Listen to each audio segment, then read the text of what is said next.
MLC కవిత మరింత దూకుడు పెంచారు. ఇవాళ తెలంగాణ జాగృతి నూతన కార్యాలయాన్ని ప్రారంభించనున్నారు. ఇందిరా పార్క్ వద్ద ఉన్న పాత కార్యాలయాన్ని మూసివేసి బంజారాహిల్స్ లోని కవిత నివాసానికి సమీపంలో కొత్త ఆఫీస్ ను ఏర్పాటు చేశారు. పూజల అనంతరం కవిత మరోసారి మీడియాతో మాట్లాడే అవకాశాలున్నాయి. కేసీఆర్ కు కాళేశ్వరం కమిషన్ నోటీసులు ఇవ్వడంపై జూన్ 4న ఇందిరా పార్క్ వద్ద ధర్నా నిర్వహించనున్నట్లు తెలుస్తోంది.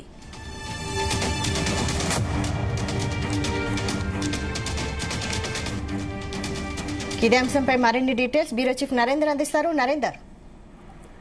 రైట్ వైశాలి అనుష, కవిత బీఆర్ఎస్ ఎమ్మెల్సీ కవిత మరో అడుగు ముందుకేసింది. మనం చూసాం, లేఖ రాసినప్పటి నుంచి ఇప్పటి వరకు గడిచిన వారం 10 రోజుల నుంచి కూడా ఆమె ఎయిర్పోర్ట్ లో దిగినప్పటి నుంచి ప్రతిరోజు తన దూకుడిని పెంచుతూ బీఆర్ఎస్ పార్టీ మీద ఎక్కుపెడుతూ వస్తోంది.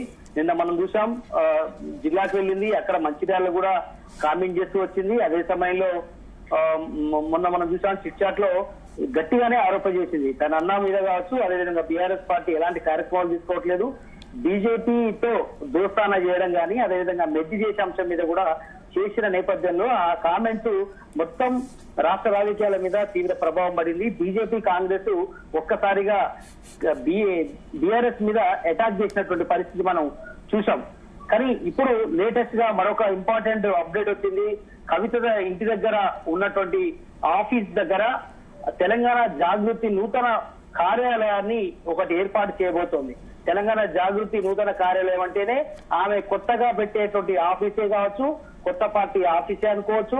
మొత్తానికైతే ఆమె ఒక అడుగు ముందుకేసి ఏకంగా సపరేట్ గా ఆమె ఒక కార్యాలయాన్ని ఏర్పాటు చేసుకోబోతోంది. ఈవినింగ్ 4 గంటలకు బంజారాహిల్స్ లోని ఆమె నివాసం పక్కనే ఈ కార్యాలయం ఏర్పాటు చేస్తుంది. అంటే ఖచ్చితంగా బీఆర్ఎస్ పార్టీలో ఒక కదలిక మొదలైందని మనం అర్థం చేసుకోవాల్సిన అవసరం ఉంది. ఇప్పటికే తన తండ్రి అపాయింట్మెంట్ ఇవ్వకపోవడం, తండ్రితో మాట్లాడకపోవడం, ఆమె స్టైల్లో ఆమె మాట్లాడుతూ ఉండడం అనేది ఖచ్చితంగా బీఆర్ఎస్ పార్టీకి కొరకరాని కొయ్యగా మారినటువంటి పరిస్థితి ఉంది. ఆమె అడుగులు మరింత స్పీడ్ గా ముందుకెళ్తున్నాయి. సొంతంగా ఎజెండాతో ముందుకెళ్తోంది.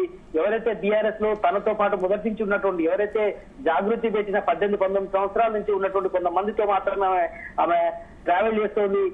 అదే సమయంలో ఈరోజు ఎమ్మెల్సీ కవిత కాళేశ్వరం కమిషన్ నోటీస్ అంశం మీద కూడా కేసీఆర్ తన తండ్రికి కాళేశ్వరం కమిషన్ నోటీస్ ఇవ్వడం పట్ల కూడా చాలా తీవ్రంగా ఫైర్ అవుతుంది. మొన్న చిట్చాట్లో కూడా వచ్చింది. ఈ కమిషన్ నోటీస్ ఇవ్వడం పట్ల బీఆర్ఎస్ పార్టీ ఎందుకు స్పందించట్లేదు, ఎందుకు ఆందోళన చేయట్లేదు, ఎందుకు పెద్ద ఎత్తున ధర్నాలు రాస్తారోకాలు చేయాల్సినటువంటి పరిస్థితిలో ఎందుకు మౌనంగా ఉందని ప్రశ్నించడమే కాదు, ఈ రోజు ఒక పిలుపునిచ్చింది. ఈ నెల 4వ తేదీ నాడు ఇందిరా పార్క్ వద్ద ఒక ధర్నా కార్యక్రమానికి ఆమె ముందుకు వెళ్తున్నట్టుగా కూడా అర్థమవుతోంది. ఈ ధర్నా కార్యక్రమం ఏర్పాటు చేసి భవిష్యత్తులో అంటే కరెక్ట్ గా ఆమె 5వ తేదీ నాడు కాళేశ్వరం కమిషన్ నోటీసులకు కేసీఆర్ ఆఫీస్కి వెళ్లి రిప్లై ఇవ్వబోతున్నారు. అదే సమయంలో ముందు రోజు 4వ తేదీ నాడు ఇందిరా పార్క్ వద్ద ఆమె ధర్నా చేయబోతోంది. అంటే నేను నిజమైనటువంటి వారసురాలు, కేసీఆర్ కు నిజమైనటువంటి గట్టి వారసురాలు నేనే చెప్పుకునే ప్రయత్నం చేస్తుంది. ఒక బీఆర్ఎస్ పార్టీ కేటీఆర్ కావచ్చు, మిగతా నేతలందరూ కూడా కేసీఆర్ అడుగుదాడల్లో ముందుకు వెళ్తామని చెప్తున్నప్పటికీ కూడా ఎవరూ పిలుపునివ్వలేదు. ధర్నా చౌక్ వద్ద తానే ముందున్నానని చెప్పుకునే ప్రయత్నం కూడా ఈ దీని ద్వారా చెప్పింది. కాసేపటి క్రితమే తెలంగాణ భవన్ లో కూడా మత్సూనాచారి మండలిలో పక్ష నేతగా ఉన్నారు. ఆల్రెడీ ఆమె కూడా ఎమ్మెల్సీ ఉన్నారు. ఆ ఎమ్మెల్సీకి సంబంధించినటువంటి దానికి ఎలాంటి చర్యలు తీసుకోబోతున్నారు అని కూడా మేము మీడియా అడిగినటువంటి ప్రశ్నలకు కూడా ఆయన ఆచితూచి మాట్లాడే ప్రయత్నం చేశారు. ఏదైతే బీజేపీతో మెడ్జ్ సంబంధించినటువంటి అంశాలు కావచ్చు, ఇవన్నీ కూడా కొంతమంది చేస్తున్నటువంటి ప్రచారం కావచ్చు, ఇవన్నీ కూడా సరి అయింది కాదు అని చెప్తూనే ఈ ప్రాపగండ అనేది పార్టీని బలహీనపరిచేలాగా కుట్రపూరితంగా ప్రచారం కొంతమంది చేస్తున్నారు. ఇది సరైనది కాదని కూడా మత్సూనాచారి కాసేపు తెలంగాణ భవన్లో కూడా మాట్లాడారు. కాంగ్రెస్ బీజేపీ తెలంగాణ ప్రయోజనాలు ఏమాత్రం కాపాడవు.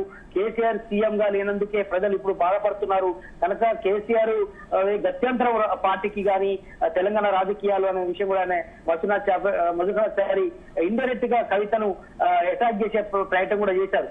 కనుక చాలా క్వశ్చన్స్ కూడా చేశాం. ఎందుకోసం మరి ఇంత దూకుడుగా పార్టీని డ్యామేజ్ చేస్తుంటే ఎందుకు చర్యలు తీసుకోవట్లేదని కూడా మల్సున్నాచారి అడిగిన ప్రశ్న కూడా సరైనటువంటి సమయంలో సరైన నిర్ణయం కేసీఆర్ మాత్రమే తీసుకోగలడు, నా నుంచి ఏం కాదు, నేనేం చేయలేను అన్నటువంటి విషయం కూడా చెప్పారు.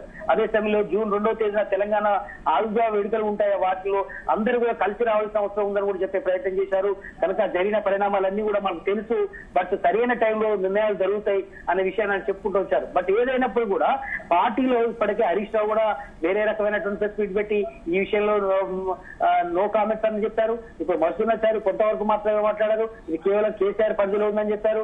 మొన్న కేటీఆర్ మాత్రం సరైనటువంటి నిర్ణయం కాదు, సరైనటువంటి ప్లాట్ఫామ్ మీద మాట్లాడాలి, ఇష్టానుసారంగా ఎవరు పడితే వాళ్ళు ఏది పడితే అది మాట్లాడడం అనేది సరైనది కాదు, కేసీఆర్ చెప్పుకోవాలి, లేదంటే వేరే పార్టీలో ఉన్నటువంటి ఒక రూట్ ఉంటుంది ద్వారా చేసుకోవాలి, కానీ ఇష్టానుసారంగా నోరు పారించుకోవద్దని మాత్రమే కేటీఆర్ చెప్పి వెళ్లారు. ప్రజెంట్ ఆయన బయట అబ్రాడ్ లో ఉన్నారు, ఆయన కూడా 3వ తేదీ నాడు వచ్చే అవకాశం అయితే కనిపిస్తుంది. బట్ ఏదైనప్పుడు కూడా ఈ రోజు ఆమె కార్యాలయం, నూతన కార్యాలయం ప్రారంభోత్సవం చేస్తుందంటేనే పార్టీలో ఒక క్లిస్టర్ క్లియర్ గా మనకు అర్థమవుతుంది, ఆమె సైడ్ అయినట్టుగా అర్థమవుతుంది, ఆయన పార్టీ పెట్టే ఆలోచన వైపు బయటికి వెళ్తున్నట్టుగా అర్థమవుతుంది. కనుక ఆమె నేను నిజమైనటువంటి వారసురాలని కేసీఆర్ కు నేనే ఆయన చెప్పుకునే ప్రయత్నం చెప్పబోతుంది. ఎందుకంటే నేను కూడా 18 ఏళ్ల నుంచి తెలంగాణ కోసం నేను కూడా బయట నుంచి వచ్చాను, కేటీఆర్ ఏ రకమైనటువంటి కష్టాలు పడ్డారో నేను కూడా అదే రకమైన తెలంగాణ కోసం ఫైట్ చేసి వచ్చానని ఆయన చెప్పకనే చెప్తున్నారు. మొన్న అయితే మీరందరూ కూడా సైలెంట్ గా ఉన్నారు. ఒక కేసీఆర్ లాంటి ఒక లెజెండరీ పర్సనాలిటీని ఇష్టానుసారంగా నోటీస్ ఇవ్వడం కాదు, అవతల బూతు మాటలు అంటుంటే మీరు ఎందుకు సైలెంట్ గా ఉంటున్నారు, నన్ను ఎందుకు తెచ్చిస్తున్నారు అని కూడా ఆమె చెప్పే ప్రయత్నం చేశారు. ఈ రోజు అయితే ఆమె కార్యాలయం ఓపెనింగ్ కానీ దాని తర్వాత ఆమె మాట్లాడే సందర్భం కూడా ఉంది. ఖచ్చితంగా 4 గంటలకు ఆమె ప్రారంభోత్సవం అయిన తర్వాత ఆమె ఖచ్చితంగా కూడా మాట్లాడే అవకాశం అయితే కనిపిస్తోంది. అయితే నరేందర్, రోజుకో రకంగా కవిత షాక్లు ఇస్తున్నారు, కేసీఆర్ మాత్రం మౌనంగా ఉన్నారు.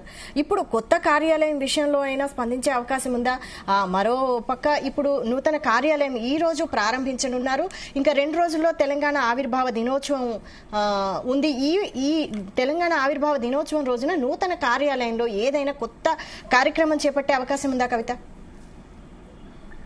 ఖచ్చితంగా, ఎందుకంటే కవిత అడుగులు ప్రతిది కూడా సూక్ష్మంగా చాలా క్లియర్ గా వాళ్ళు అబ్జర్వ్ చేస్తున్నటువంటి పరిస్థితి. పార్టీలో ఉన్నటువంటి సెకండ్ స్థాయి లీడర్లు, ఎమ్మెల్యేలు కావచ్చు, అదేవిధంగా ఎంపీలు కావచ్చు, మాజీ ఎంపీలు కావచ్చు, స్పోర్ట్స్ పర్సన్ కావచ్చు, వాళ్ళందరూ కూడా కవిత విషయంలో ఎలాంటి స్టాండ్ తీసుకోవాలి, ఏం మాట్లాడితే ఏమో సమస్య వస్తుందో అనేటువంటి విషయంలో ఆచితూచి వివరిస్తున్నారు. కానీ ఇప్పుడు మాత్రం ఈ రోజు ఆమె నూతన కార్యాలయానికి శంకుస్థాపన సంబంధించినటువంటి వ్యవహారాలు చేస్తున్న సమయంలో ఇప్పటికే కేసీఆర్ కి ఈ విషయం తెలిసింది. ఇక ఎట్టి పరిస్థితుల్లో ఊరుకునే పరిస్థితి లేదు. ఏ క్షణమైనా ఏ టైంలో అయినా ఆమెకు ఎక్స్ప్లెనేషన్ అడుగుతూ ఆమెను అవసరమైతే పార్టీ నుంచి కూడా బయటికి పంపించే అవకాశం ఉందని కూడా పార్టీలో కొంతమంది చెప్తున్నటువంటి మాట అయితే కనిపిస్తుంది. మనం గతంలో చూసాం, ఈటల రాజేందర్ని కేవలం ఒకే ఒక మాట అన్న నేపథ్యంలో ఆయన పార్టీకి బయటికి పంపించినటువంటి పరిస్థితి ఉంది.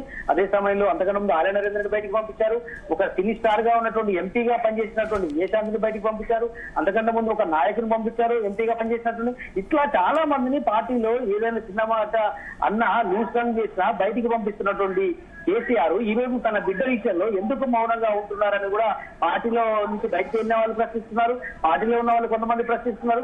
ఇంకా ఆలస్యం చేస్తే పార్టీకి మరింత డ్యామేజ్ అయ్యే అవకాశం ఉంటుందనేటువంటి విషయం మీద మాత్రమే పార్టీ నేతలందరూ కూడా గుసగుసలాడుతున్నారు. కొంతమంది బయటికి కూడా బాటంగానే చెప్తున్నటువంటి పరిస్థితి. బట్ చూడాలి, ఈ రోజు శంకుస్థాపన కార్యక్రమం ఏదైతే ఉందో దాని తర్వాత ఆమె మాట్లాడేటువంటి ఏ మాట కూడా ప్రతిదీ మరింతగా పదులు పెట్టే అవకాశం అయితే కనిపిస్తుంది, పార్టీని మరింత డ్యామేజ్ చేసే అవకాశం ఉంది. కాబట్టి ఈ అవకాశాన్ని అదునుగా చేసుకొని ఖచ్చితంగా కేసీఆర్ కూడా ఇక ఉపేక్షించే పరిస్థితి అయితే మనకు కనిపించట్లేదు. ఖచ్చితంగా ఆమె మీద చర్యలు తీసుకుంటారన్నటువంటి పరిస్థితి మనకు ఒక అంచనా అయితే కనిపిస్తుంది. బట్ చూడాలి, ఆచితూచి వ్యవహరించాలి. మిగతా నాయకుల మాదిరిగా కాకుండా సొంత బిడ్డ ఎమ్మెల్సీగా ఉంది, పార్టీ కష్టకాలంలో ఉంది, ప్రతిపక్షంలో ఉంది, ఇవన్నీ దృష్టిలో పెట్టుకొని 1-4 సార్లు ఆలోచిస్తున్నటువంటి కేసీఆర్, కేటీఆర్, హరీష్ రావు ఈ విషయంలో ఏదో టైంలో సరి అయినటువంటి నిర్ణయం తీసుకోవాల్సిన అవసరం ఉందనేటువంటి విషయం అయితే పార్టీ చాలా సుదీర్ఘంగా చాలా లోతుగా అర్థం చేసుకుంటుంది. బట్ చూడాలి, ఈ రోజు సాయంత్రం ఆమె మాట్లాడేటువంటి భాషతోటి, ఆమె మాట్లాడేటువంటి కామెంట్స్ తోటి ఖచ్చితంగా సాయంత్రం ఒక ఆఫీస్ నుంచి అధినాయకత్వం నుంచి ఖచ్చితంగా ఒక నోటీస్ రూపంగా కానీ ఆమె మీద చర్యలు తీసుకునే అవకాశాల మీద ఖచ్చితంగా దృష్టి పెట్టే అవకాశం అయితే మనకు కనిపిస్తుంది. అయితే కొత్త కార్యాలయం ప్రారంభించడాన్ని బట్టి చూస్తే తెలంగాణ ఆవిర్భావ దినోత్సవం రోజున కొత్త పార్టీ ప్రకటించే అవకాశం ఉందా? బట్ చెప్పలేం ఇప్పుడున్నటువంటి పరిస్థితిలో అంత షార్ట్ పీరియడ్ లో చేస్తుందని అనుకోలేం. ఎందుకంటే ఇప్పుడు క్లియర్ కట్ గా మనకు అర్థమవుతుంది. 4వ తారీఖు నాడు ఆమె ధర్నా చౌక్ లో ఇందిరా పార్క్ వద్ద పెద్ద ఎత్తున జాగృతి నేతలు, బీసీ సంఘాలు, అదేవిధంగా కలిసి వచ్చేటువంటి వ్యక్తులతోటి ఆమె దీక్షా కార్యక్రమం, ధర్నా కార్యక్రమం నిర్వహిస్తుంది తన తండ్రికి మద్దతుగా. అంటే తండ్రిని ఓన్ చేసుకుంటూనే పార్టీ మీద అటాక్ చేస్తాం. ఇది మనం అర్థం చేసుకోవాల్సిన అవసరం ఉంది. 4వ తేదీ నాడు ఆమె ఆ కార్యక్రమం తీసుకుంటుంది. 3వ తేదీ నాడు ఉటావుటిన కేటీఆర్ బయటికి పోయి ఇప్పటికే రాజ్యోత్సవంలో భాగంగా బయట దేశంలో ఉన్నటువంటి ఆయన 3వ తేదీ నాడు వస్తున్నాడు. 5వ తేదీ నాడు కాళేశ్వరం కమిషన్ మీద నోటీసులకు రిప్లై ఇచ్చేందుకు స్వయంగా వెళ్లే అవకాశం కనిపిస్తుంది. ఈ 3 డేట్లు చాలా ఇంపార్టెంట్. 3, 4, 5. 4 నాడు దీక్ష చేయబడుతుంది. 3 నాడు కేటీఆర్ వస్తున్నాడు. 5వ తేదీ నాడు కాళేశ్వరం కమిషన్ కు వెళ్తున్నటువంటి పరిస్థితి కేసీఆర్. కనుక ఇప్పుడు ఆ 3 రోజులు చాలా హాట్ గా జరిగే అవకాశం అయితే కనిపిస్తుంది. బట్ ఏం జరగబోతుంది పార్టీలో అనేటువంటి చర్చ జరుగుతుంది. ఖచ్చితంగా ఆమె సైడ్ అయిపోయింది, ఆమె పార్టీ పెట్టబోతుంది, లేదంటే ఈ పార్టీలో ఇమ్మడే అవకాశమే లేదనేటువంటి ఆలోచన అయితే పార్టీలో చాలా స్పష్టంగా కనిపిస్తుంది.